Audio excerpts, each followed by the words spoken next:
Ito po yung salita ng ating Panginoon. Mabuo tayo.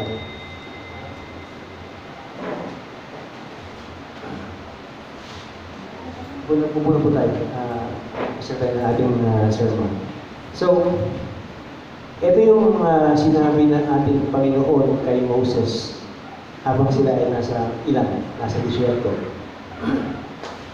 Na ang ating Panginoon ay gracious enough, compassionate enough, slow to anger, faithful na tayo ay mapatawad. Yung nga lang, dahil sa ating transgression, dahil sa ating pag-disobey sa kautusan ng ating Panginoon, tayo ay kanyang pinarusahan. Ito ay saling lahi. Hanggang sa 3rd to 4th generation, tayo ay pinarusahan ng ating Panginoon. Ibig sabihin nun, yung kasalanan ng lolong sa tuhod ay magsasuffer ka pa rin. Ang tawag dito ay generational curse. O sa Tagalog, ito sumpa sa saling lahi. So, ito po yung ating discussion o sermon ng minuto.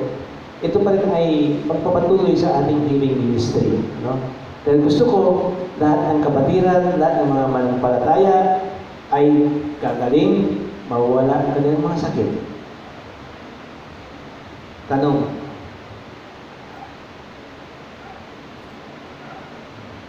sa inyong pamilya, meron bang lasenggo? Lolo nyo, tatay ninyo, lolo sa tuhod, lolo sa tarampakan. Meron bang lasenggo? Meron bang babaero? Meron bang kriminal? Meron bang adik? Isipin niyo yun. Siguro, pagka ganon, at matitrace mo na meron kang pinsan, meron kang kapatid na ganon din, yun ay dahil namamana ang kasalanan. Isipin niyo, no? Si Adan at si Eva nagkasala. Yung kasalanan yun ay namana natin. Our first parents inalaw nila na ang kasalanan ay pumasok sa ating mundo. At tayo ay sinumpa ng ating Panginoong Diyos dahil doon sa ginawa ng yun. It is a disobedience to the will of God, to the order of God, not to eat the fruit of knowledge doon sa Garden of Eden. So makikita natin na ganun nga, no? Na dahil sa disobedience ng ating pagsaan, ng ating unang magulang, nagkakaroon tayo ng kasalanan. Yun ang unang kasalanan ginawa natin. At yun ay na-inherit natin. Ano nga ba yung curse o sumpa? Dapat alam natin kung ano yung curse o sumpa. Pag sinabi sumpa, ito ay masama, di ba? Isipin natin na masama lang yan. So, sa English, it is a supernatural hindrance capable of limiting or automatically stopping one's progress or movement or transition in life. Ibig sabihin, ito yung bagay na hindi maipaliwanag na bakit tayo ay hindi maging progresibo, hindi yumayaman, hindi nakapag-move on, ang daming problema. Merong isang bagay, merong isang pwersa na pumipigil sa iyo. Ito yung sumpa. Ito yung hindi mo nakikita, pero ito yung pinakawalan ng ating Panginoon dahil sa ating mga kasalanan. Kung tutusin, dalawa yung klase ng sumpa. Unang-una, yung self-inflicted na sumpa, yung ginawa mo. For everything that you do, yung kasamaang ginawa mo, ay may kaakibat yan, may equal yan na parusa sa iyo, na yun ay isang sumpa. No? At pangalawa, yung tinatawag na generational curse. Ito yung sumpa na ibinigay ng ating Panginoon sa ating mga ninuno na minana natin. Ang tanong, sumpa is masama. Ibig sabihin ba masama ang Panginoon Diyos? Bakit siya magbibigay ng sumpa? Ang sumpa ay masama. And God is good all the time, di ba? God is good all the time. Pero bakit siya nagbigay ng sumpa? Hindi ibig sabihin na nabigay siya ng sumpa ay masama ang Diyos. Dahil ang Diyos ay mabuti, di ba? So, Basahin natin muli yung kanina, yung Exodus 34 verse 7. Ang sabi dito, Lord is compassionate and gracious God. Oh, compassionate, maawain, gracious, mapagbigay, no? Slow to anger. Ibig sabihin, hindi siya basta-basta nagagalit. Abounding in loving kindness and truth. Isipin mo, no? Maawain siya, caring, makatotohanan. Bakit siya nagbigay ng sumpa? Ha? Bakit siya nagbigay ng sumpa? At yung sumpang yun ay sumpa pa na binigay niya sa mga kabataan na hindi naman alam kung anong ginawa ng kanilang ninuno. Bakit tayo isusumpa? Hindi naman natin ginawa. Hindi naman natin gumawa doon, di ba? So, ang rason dito, bakit ginawa ng Panginoon yun, ay gusto niya tayo ay manumbalik sa ating Panginoon. Dahil kung hindi siya tuwing sumpa, ano ngayon? Di, happy-go-lucky na tayo. Ang Diyos nagbigay sumpa because we fall short of glory of God. Basahin natin yung nasa Romans 3:23. Ang sabi sa Romans, sapagkat ang lahat ay nagkasala at walang sino mang karapat-dapat sa paningin ng Diyos. Ayun. So ginawa itong sumpa upang tayo ay magbago. Upang ayusin natin sarili para maging karapat-dapat tayo sa mata ng Panginoon. Hindi yun binigay para penalty. Binigay yan para maging daan na tayo ay magbago. Dahil nung pinapasok ng ating unang magulang ang kasalanan sa mundo, nandyan na ang kalungkutan. Andyan na ang problema. Andyan na ang sakit. Andyan na ang kamatayan. Because dinisign ng Diyos si Adan at si Eva na immortal dapat. Yung nga lang dahil sa nagkasala ay nagkaroon sila ng mortal na buhay nila. No? Pwede silang mamatay, pwede silang magkasakit. Basahin natin yung Romans 6:23. Ang sabi sa Romans 6:23, sapagkat kamatayan ang kabayaran ng kasalanan, ngunit ang kaloob ng Diyos ay buhay na walang hanggan sa pamamagitan ni Kristo Jesus. Ayun, no? So kamatayan ang dulot ng ating mga kasalanan.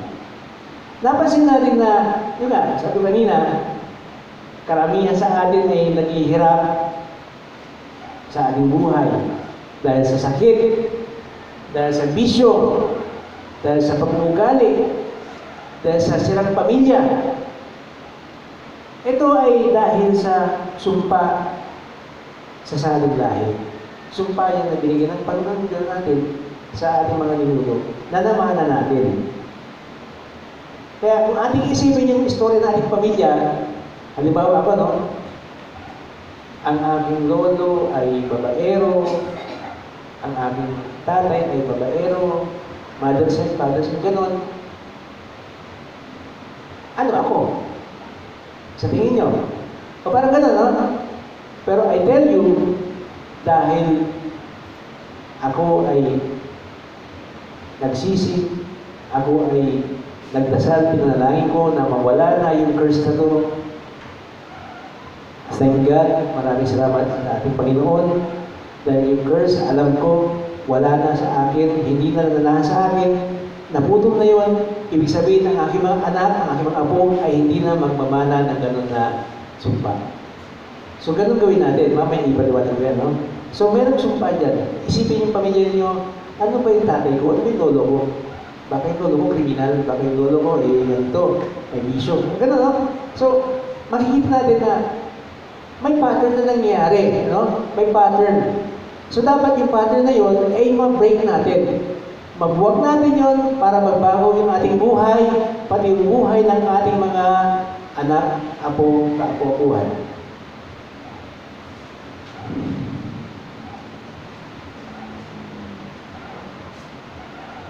So, basahin natin yung Mateo 9, verses 20 to 22.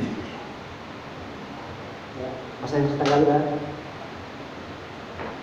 Sabi dito, samantala, may isang babaeng 12 taon nang dinudugo at lumapit sa likuran niya.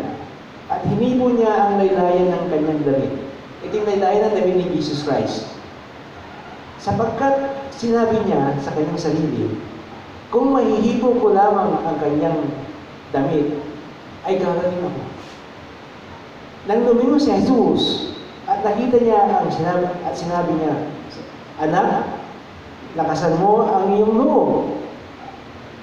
Pinagaling ka na ng iyong pananampalataya. Gumaling nga ang babae sa oras na iyon.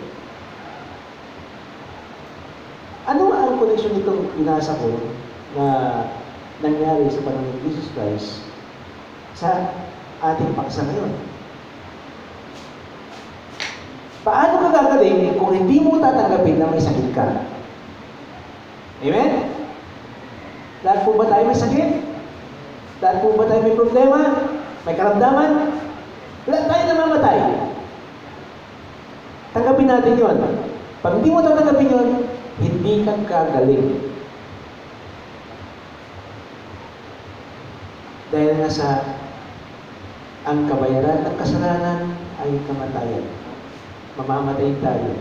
Pero dahil mayroong pangako ang ating Panginoong Diyos na magkakaroon tayong buhay na walang hanggan, tanggapin natin yan. Pero pag mo yan, dapat tanggapin mo si Jesus Christ bilang daan lamang. Dahil nasusulat sa John 16:4, sabi doon, I am the way, the truth, and the life. No one comes to the Father except through me. Tatagapin natin si Jesus Christ bilang ating tagapagligtas.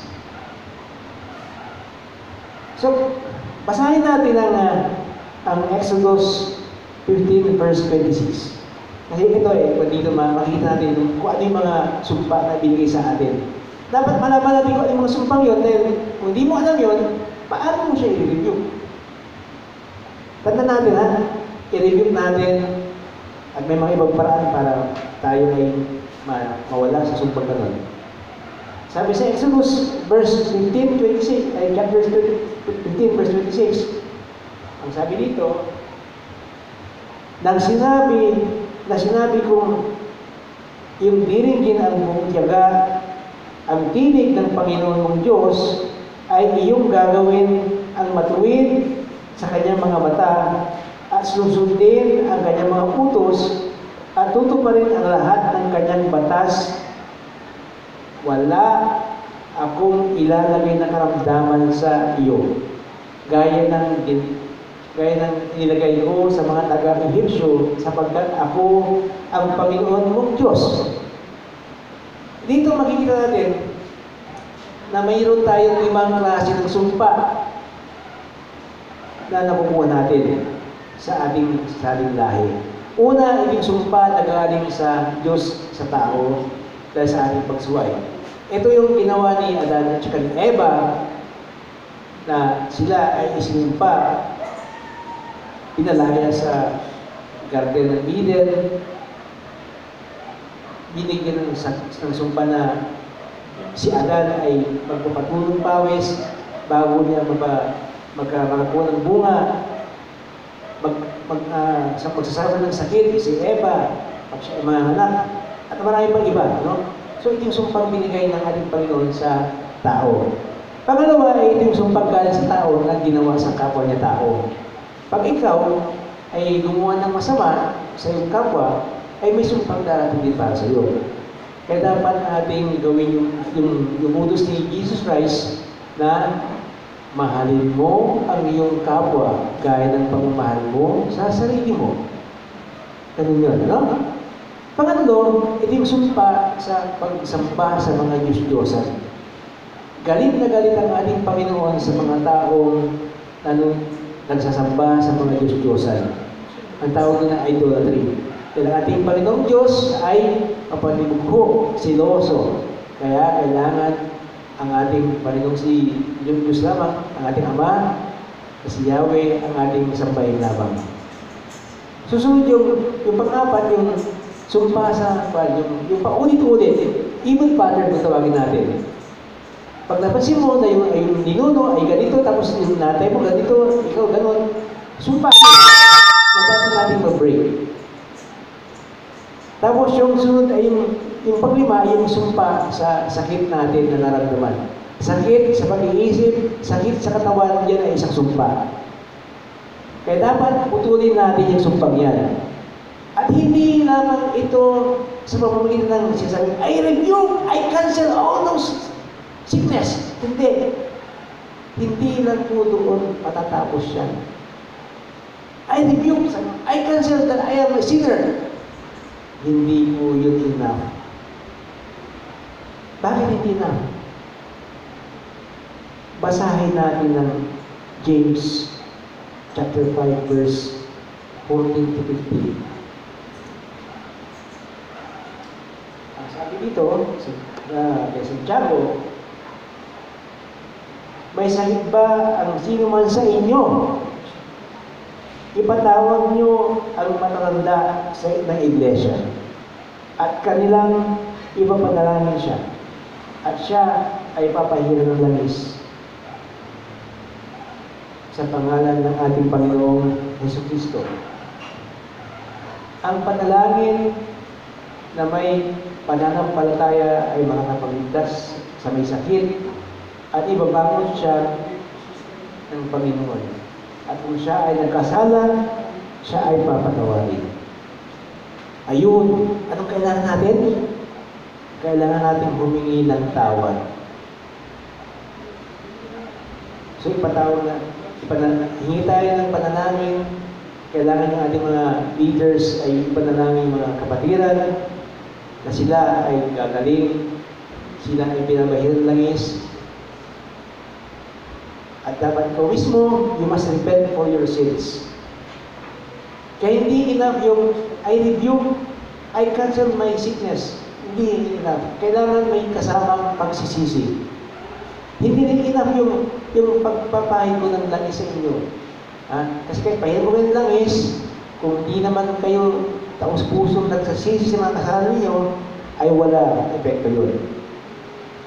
At hindi sa lahat, tanggapin natin na si Jesus Christ, kinuha na niya ang mga sakit na yun. Nasusulat sa Mateo 8:17.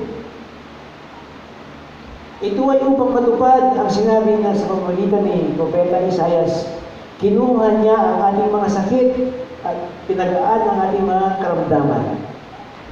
So, yun, kinuha na ni Jesus Christ. Pero hindi ibig sabihin na kinuha na, wala ka nang gagawin. Meron kang gagawin. Ano yun? Kailangan mong tanggapin si Jesus Christ bilang iyong tagapagligtas, bilang iyong doktor. Pero kung hindi mo ginawa yun, hindi ka gagaling. Tandaan natin na meron tayong mga generational curse na kailangan matanggal natin. Amen? Okay? So kung gusto matanggal yan, sumunod kayo sa akin. Hindi natin isipin kung ano man yung mga generational curse natin. No? Panginoon namin Diyos, sumunod kayo sa akin. Panginoon namin Diyos, patawarin mo kami sa aming mga kasalanan na gawa, sa mga kasalanan na gawa ng aming mga ninuno, na iyong ikinalungkot, ikinagalit. Tanggalin mo po ang mga sakit na to, mga sumpa. Ito man ay sakit, ito man ay karamdaman, bisyo. Tanggalin mo po sila. Putulin mo sa puntong ito upang ako ay makalaya sa sumpang ito. Upang ako ay makatamasa ng kasaganaan. Hindi lang sa aking Lord, kundi pati sa aking mga anak, mga apo. Ako po ay nagsisisi at tumatalimang tutuparin ko ang iyong mga utos. Maraming salamat po, Panginoon. At ako'y pinalaya. Amen. Kayo po ay wala ng sakit. Kayo po ay nakalaya na sa mga sumpa. Amen? Okay, so tapos na po yung ating sermon for this Sunday. Tayo po ay dadamo sa ating komunyon.